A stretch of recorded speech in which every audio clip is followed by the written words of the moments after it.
খালেদ মহিউদ্দিন একজন খ্যাতনামা এবং অভিজ্ঞ সাংবাদিক, যিনি সাহসী সাংবাদিকতা ও কণ্ঠস্বরের জন্য ব্যাপক পরিচিত। কিছু মানুষ তাকে নির্দিষ্ট রাজনৈতিক পক্ষের পক্ষে কাজ করা সাংবাদিক হিসেবে চিহ্নিত করলেও তিনি সর্বজন স্বীকৃত একজন সাংবাদিক, যিনি বড় বড় ব্যক্তিত্বদের কঠিন প্রশ্নের মুখে ফেলতে পিছপা হন না। বর্তমানে তিনি ডয়চে ওয়েল এর বাংলা বিভাগের প্রধান হিসেবে দায়িত্ব পালন করছেন এবং আন্তর্জাতিক সংবাদমাধ্যমে বাংলাদেশের প্রতিনিধিত্ব করছেন। ১৯৭৪ সালের ১৬ সেপ্টেম্বর ঢাকায় জন্মগ্রহণকারী খালেদের পূর্বপুরুষের বাড়ি কুমিল্লা হলেও তিনি শৈশব কিশোর কাটিয়েছেন ঢাকায়। পিতার অকাল প্রয়াণের পর তিনি একা জীবনযাপন শুরু করেন। ছোটবেলা থেকেই অত্যন্ত মেধাবী হলেও তার জীবনের কোনো নির্দিষ্ট লক্ষ্য ছিল না।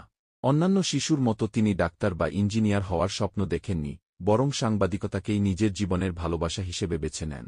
ঢাকা বিশ্ববিদ্যালয়ে সাংবাদিকতা পড়াশোনা শেষ করার পর খালেদ পেশাদার সাংবাদিক হিসেবে কাজ শুরু করেন।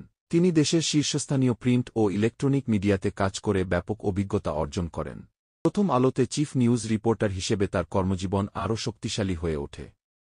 একসময় তিনি বিসিএস পরীক্ষায় উত্তীর্ণ হয়ে কর কমিশনের ম্যাজিস্ট্রেট হিসেবে যোগদান করেছিলেন, তবে খুব শিগগিরই তিনি সেই চাকরি ছেড়ে সাংবাদিকতায় ফিরে আসেন।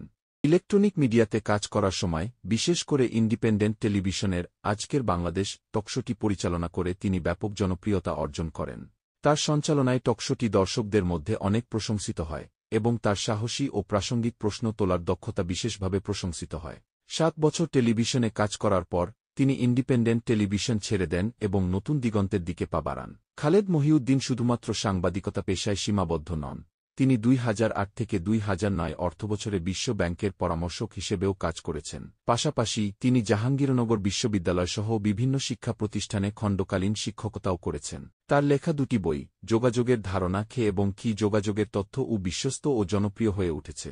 বর্তমানে তিনি ডয়চে ওয়েল এর বাংলা বিভাগের প্রধান হিসেবে কাজ করছেন এবং আন্তর্জাতিক স্তরে বাংলাদেশের প্রতিনিধিত্ব করছেন।